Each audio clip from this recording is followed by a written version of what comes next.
नमस्कार आदरणीय अध्यापक साथियों, प्यारे बच्चों, प्रिय अभिभावकों। आज की ये वीडियो बहुत ही ज़्यादा महत्वपूर्ण है और ये वीडियो है स्कूलों के खुलने को लेकर के जानकारी। मैंने अब तक कोई भी ऐसी वीडियो नहीं बनाई है जो कि स्कूलों के खुलने की जानकारी दे रही हो, लेकिन अब चूंकि ये कन्फर्म हो चुका है कि 21 तारीख के बाद नवीं कक्षा से लेकर के आगे की जो कक्षाएं हैं उनके लिए स्कूल जो है वो पार्शली खुल जाएंगे। जी हाँ, आंशिक रूप से खुल जाएंगे। तो अब जब स्कूल खुल रहे हैं और कोरोना महामारी के बीच इतना समय हमने इंतज़ार किया और अब जब स्कूल आ रहे हैं तो सरकार की ओर से, शिक्षा विभाग की ओर से, स्वास्थ्य मंत्रालय की ओर से कलेक्टिवली एक एसओपी, स्टैंडिंग ऑपरेटिंग प्रोसीजर जो है वो जारी किया गया, जो कि हर घर पाठशाला की वेबसाइट पर आपको मिलेगा।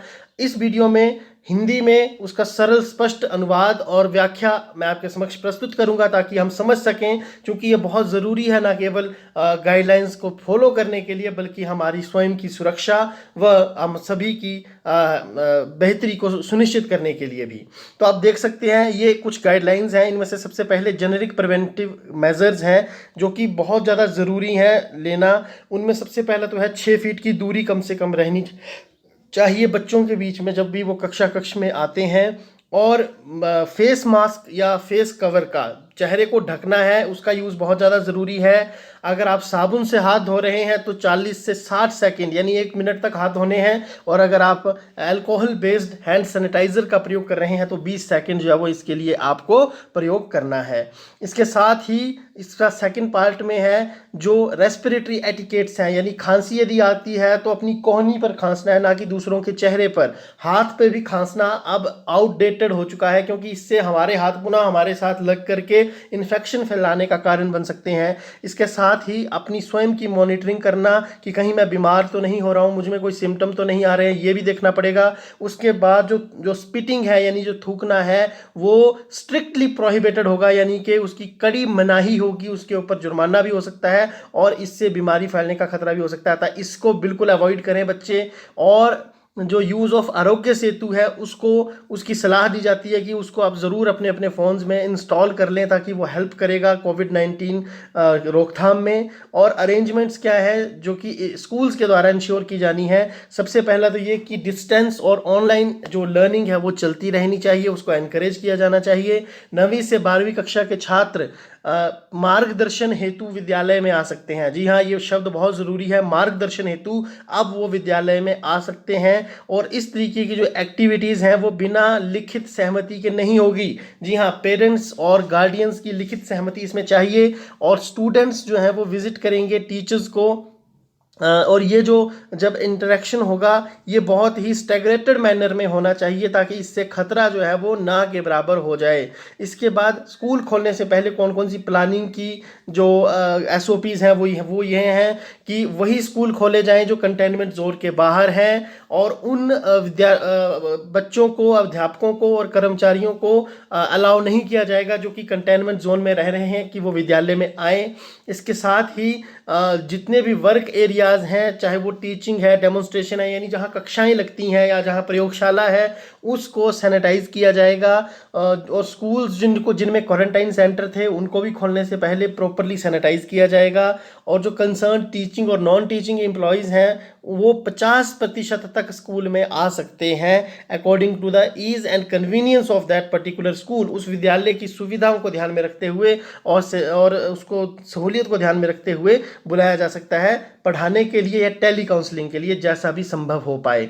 इसके साथ और क्या क्या करना है, स्टूडेंट्स जो हैं वो उनको ऑप्शन रहना चाहिए, खुला विकल्प रहना चाहिए। वो घर से पढ़ना चाहते हैं, वर्चुअली पढ़ना चाहते हैं, या टीचर्स के पास जाकर के वॉलंटरली बेसिस पर जो है वो गाइडेंस लेना चाहते हैं। उसके साथ ही कॉन्टैक्टलेस अटेंडेंस की अरेंजमेंट होनी चाहिए स्कूल में ताकि बिना किसी चीज़ को छुए अटेंडेंस, इसमें स्पेशली बायोमेट्रिक अटेंडेंस जो है वो इसका यूज़ नहीं किया जाएगा, ऐसा इसमें स्पष्ट हो रहा है कि कॉन्टैक्टलेस होनी चाहिए अटेंडेंस जो है रजिस्टर के ऊपर।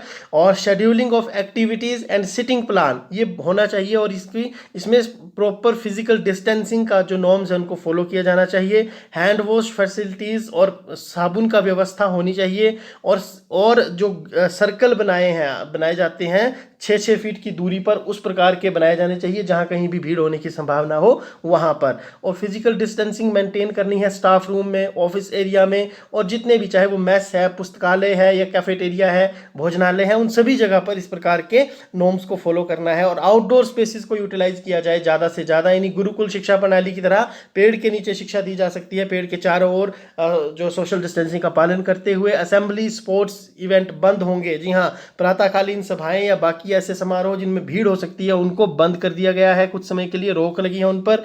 और इसके साथ ही स्कूल जो हैं वो हेल्पलाइन नंबर्स को डिस्प्ले करेंगे, और जो हेल्थ की जो इमरजेंसी नंबर्स हैं उनको डिस्प्ले करेंगे।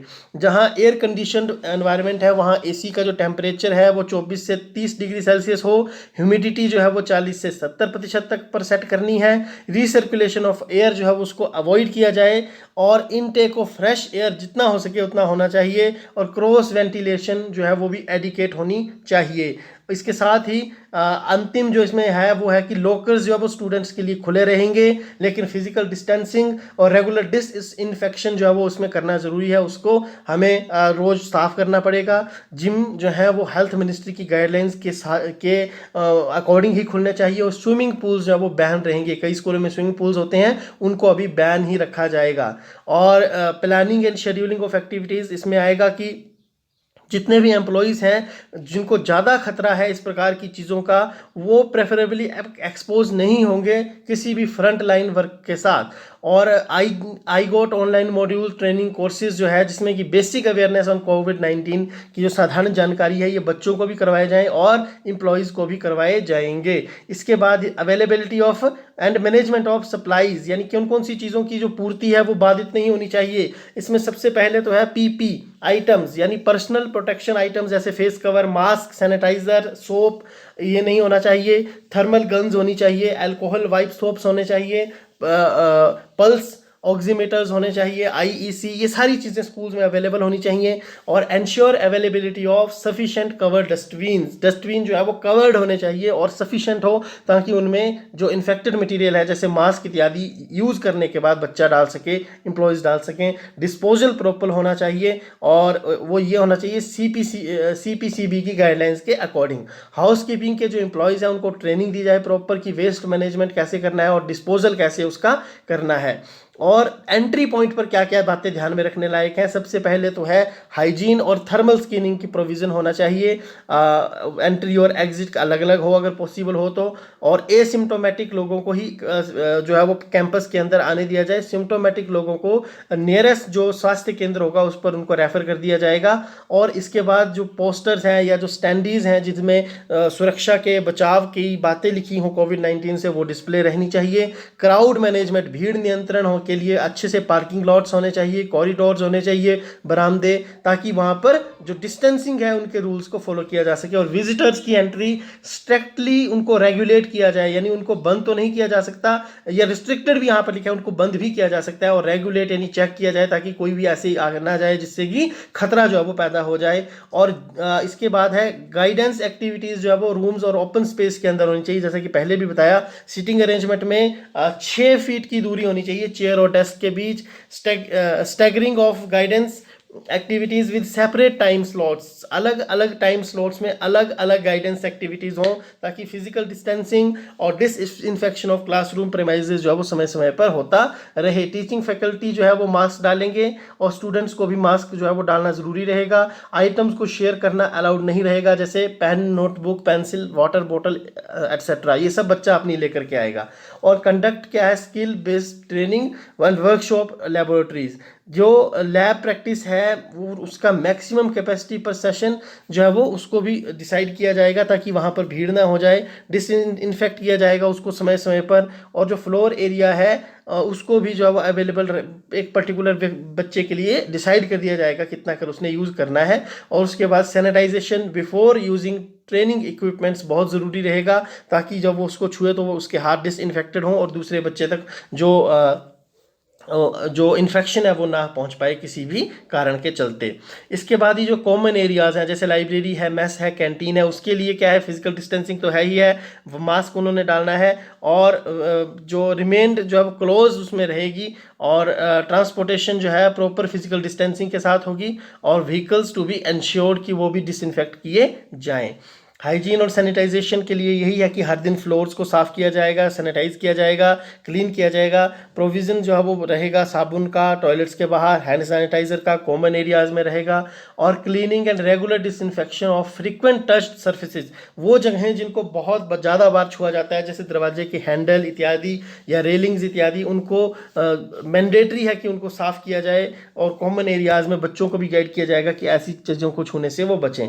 इसके साथ ही टीचिंग मटेरियल जैसे कंप्यूटर, लैपटॉप, प्रिंटर्स, उनको भी डिसइंफेक्ट किया जाएगा 70% अल्कोहल वाइप्स के साथ, और deep cleaning of all drinking and hand washing stations जितने भी हैं उनको भी किया जाएगा। स्टूडेंट्स को इन्वॉल्व नहीं किया जाएगा किसी भी प्रकार की क्लीनिंग एक्टिविटी में, ये सबसे इंपॉर्टेंट बात है। और स्टूडेंट्स और एम्प्लॉयज़ को डिस्पोज करने के लिए एडवाइस किया जाएगा कि जो उसके मास्क है वो उसको अलग अलग सेपरेट कवर्ड बीन्स में जो है वो डिस्पोज करें, ताकि वो भी जो है वो ज़्यादा किसी के लिए खतरनाक ना बने। और 3 दिनों तक उन बीन्स को कहीं भी डिस्पोज नहीं करना है, वो स्टोर करके रखना है, सो दैट कि जो वायरस है वो मे बी वो ख़त्म हो जाए या उसका जो पीरियड है वो पूरा हो जाए।